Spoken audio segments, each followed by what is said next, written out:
Süryani mezesi yapacağız. İnce bulgur, köftelik bulgur. Bazı kişiler tarafından Süryani mezesi olduğunu bilmeden yapılan, çoğu Süryani'nin bile bilmediği, 70 yaşın üstündekilerin hayal meyal hatırlayabileceği, yapanların bayılacağı müthiş bir meze yapıyoruz. 1 su bardağı ince köftelik bulgur. 2 orta boy patates. Patateslerin üstüne geçecek kadar oda sıcaklığında su. Önden angarya işlerimizi hallediyoruz ve tarife patatesleri haşlayarak jet gibi başlıyoruz.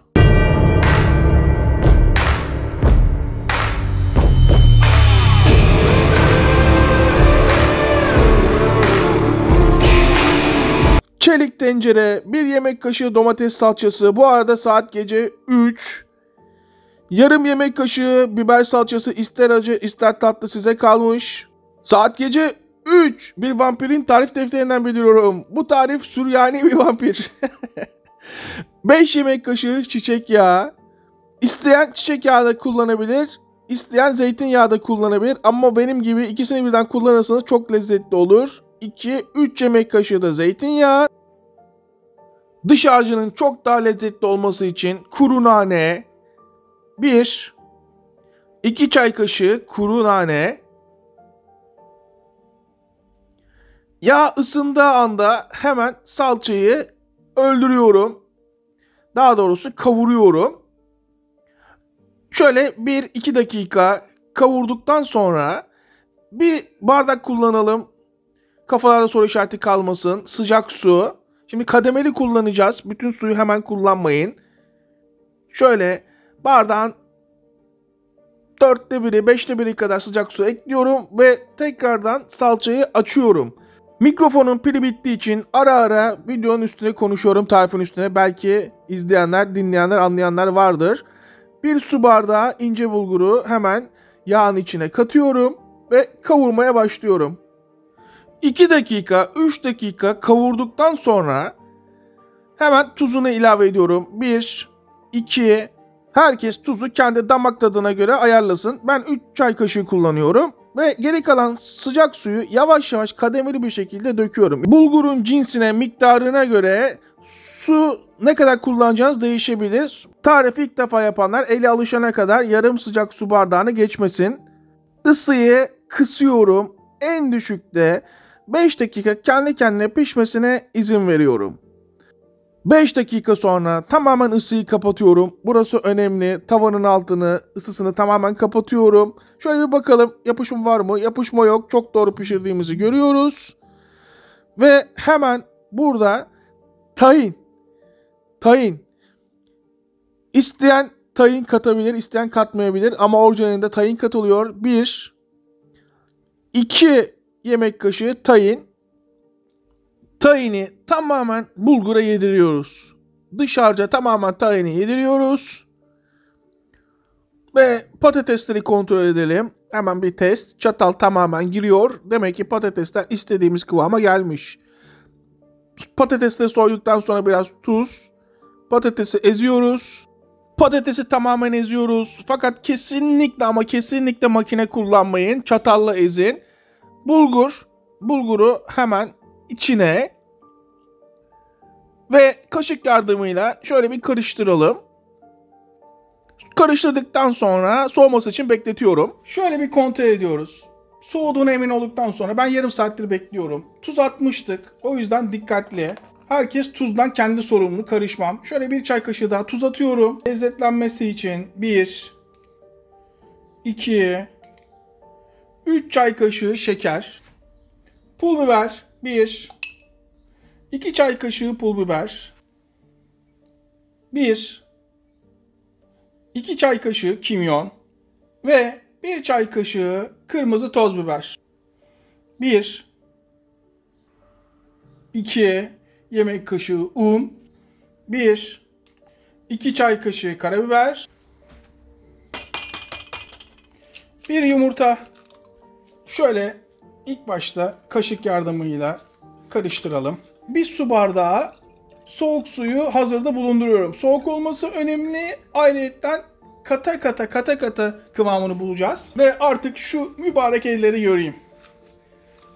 10 dakikadır yoğuruyorum. Bakın hepsi birbirine girdi. Soğuk suyu şöyle ilk başta 2 yemek kaşığı kadar, 3 yemek kaşığı kadar döküyorum. Çok doğru yapmışım kıvamı. Çok doğru yaptığım için çok fazla suya ihtiyacım kalmadı. Esasında normalde katı olsa yarım su bardağı kadar kullanabilirsiniz. Ve son kez şöyle karıştırıp içine kattığım suyu emmesine yardımcı oluyorum. Karıştırdıktan sonra yayıyorum. Artık iç harcını yapalım. Zeytinyağı, tavanın tabanını kaplayacak kadar zeytinyağı. Şöyle 4 yemek kaşığı gibi düşünebilirsiniz. Lezzetli olmasın biraz da çiçek yağı katalım. 1 yemek kaşığı da çiçek yağı gibi düşünün. Soğan, hem soğan, kırmızı soğan hem de beyaz soğan kullanacağız. İmkanı olanlar ikisini de kullansın. Olmayanlar sadece beyaz soğan kullanabilir. Fakat burada sadece soğanların yarısını kullanacağız. Yarım kırmızı soğan, yarım beyaz soğan. Yemeklik bir şekilde soğanları doğruyoruz. İnce ince kesin. İnce ince kes. Bu arada Ali Koç beni bulsun. Ali Koç beni bulsun. Yok mu? 500 bin kişiyiz. Yok mu tanıyan bu adamı? Hem biz kurtulalım hem Fenerbahçe kurtulsun. İnce doğradıktan sonra hemen yağın içine. Ali Koç beni bul. Beni bul. Kendini kurtaracaksın. Hemen yağın içine. Şöyle 2 dakika 3 dakika kendi başına kavrulmasına izin veriyorum. Daha sonra rendenin en kalın tarafıyla, eğer havucunuz büyükse bir tane, küçükse benim gibi 2 tane kullanıyorsunuz. Hemen rendele. Bu da göz hakkı. Açın ağzınızı. Hemen ikincisi. Rendele. Bu da göz hakkı, yuvarla. Hazır havuçlar. Fakat burada hemen içine katmıyorum. Soğanın 2-3 dakika kavrulmasına izin veriyorum. 2-3 dakika sonra ekleyeceğim. Şöyle 2-3 dakika sonra havuçlara sıra geliyor. Havucu da katıyorum. Şeker. Havucu kattıktan sonra hemen şeker, daha lezzetli olması için 2 tutam şeker. Karıştır.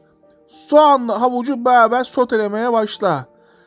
3-4 dakika kendi kendine pişmesine izin veriyorum. Kendi kendine kavrulsun. Ve sıra esası olana geldi. Ispanak. Yok efendim, ben ıspanak sevmiyorum. Yok efendim, güzel olmuyor. Kesinlikle kabul etmiyorum. Herkes kullanıyor. Ispanakları tek tek üst üste diziyorum. Saplarını kullanmıyorum, dikkat. Üst üste dizdikten sonra dikkatli bir şekilde hepsini aynı boyda uzunlamasına kesiyorum. Daha sonra bir kez daha üstünden geçiyorum. İşlemimi tamamlıyorum. Ve son kez bir kontrol edelim. Tekrar bir karıştırıp ortasını açıyorum.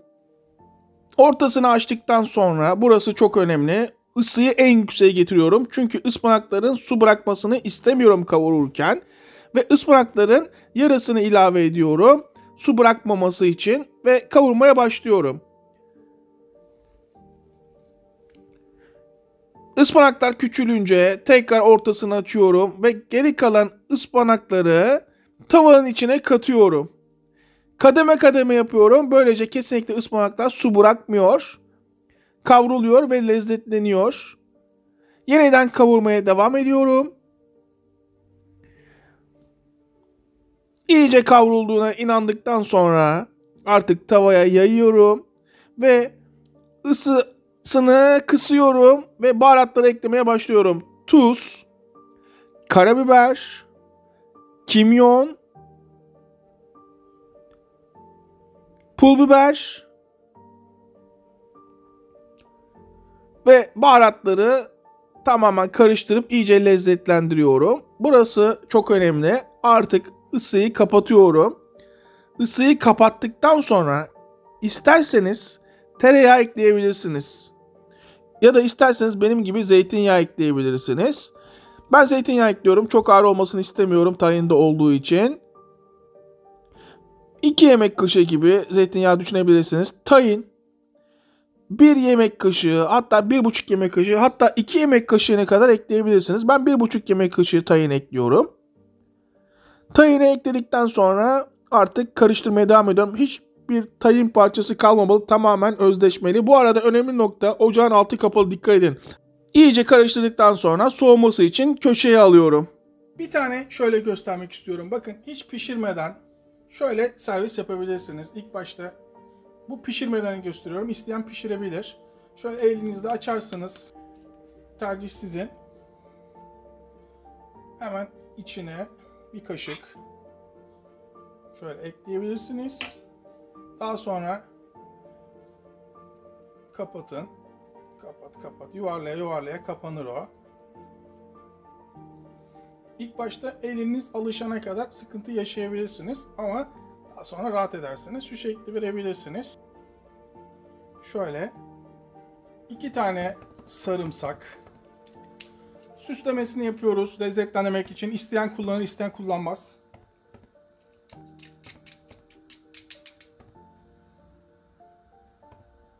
Tek kişilik yapacağım. O yüzden şöyle 3 yemek kaşığı yeterli. Biraz tuz. Üstüne biraz yoğurt. Yağını yakalım. Zeytinyağı. Pul biber. Kırmızı toz biber. Biraz nane.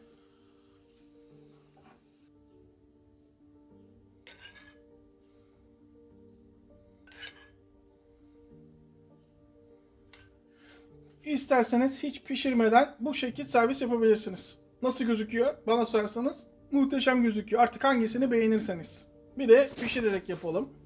İsterseniz böyle bir fincan kullanabilirsiniz. İsterseniz böyle bir kap kullanabilirsiniz. Ya da isterseniz deminki gibi elimle açabilirsiniz. Ama ince yapmak isteyenler, eliyle açamayanlar böyle bir buzdolabı poşeti ortadan ikiye kesip hemen kabın içine koyup daha sonra şöyle bir ceviz büyüklüğünde, kabınızın büyüklüğüne göre yuvarlayıp hemen kabın içine bırakabilirsiniz. Ve parmaklarınızla bastırarak ince ince açabilirsiniz. Aynen böyle.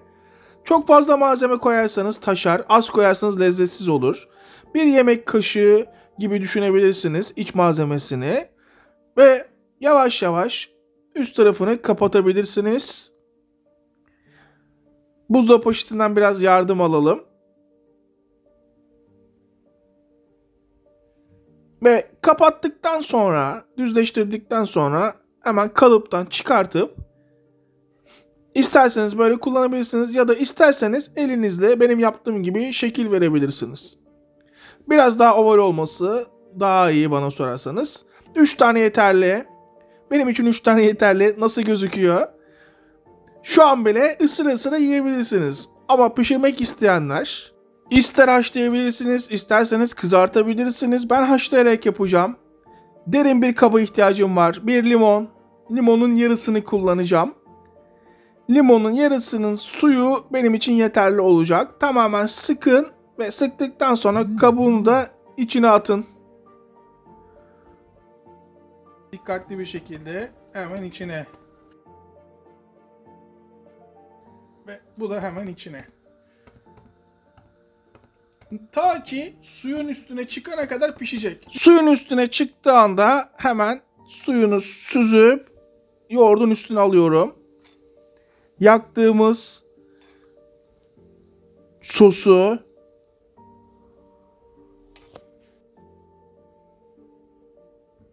etrafına biraz nane.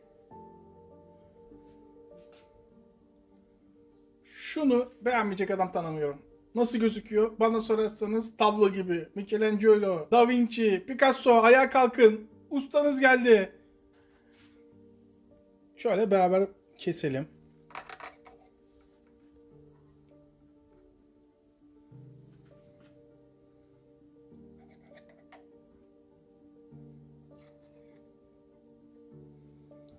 Açın ağzınızı. Şunun bir tadına bakın bakalım. Bunu hak ettik. Açın ağzınızı. Herkesin bir kere de olsa tatması gereken bir lezzet. Süryani mezesi, Ermeni mezesi topikle içli köftenin arasında bir tat dersek yanlış olmaz herhalde. O yoğurtla şov. Evet. Açın ağzınızı, bir daha şunun bir tadına bakın bakalım. Bir misafiriniz geldiği zaman sizi mahcup etmez. Bizim kanalı izleyip meze dükkanları açan arkadaşlar, bunu da menünüze katabilirsiniz. Ama bir kez daha uyarıyorum, bunu pişirmek gerçekten zor. Tam kıvamını tutturmalısınız, yoksa dağılmalar olur. İzleyip abone olmayan vicdansızlar elbet bir gün abone olacaksınız. Zeki Müren yanılmış olamaz. Hepimize en sağlık. Tekrardan herkese afiyet olsun. Gerçekten tarihe not düşeceğimiz bir meze yaptık. Süryani mezesi. Kaçırmayın, yapın bunu.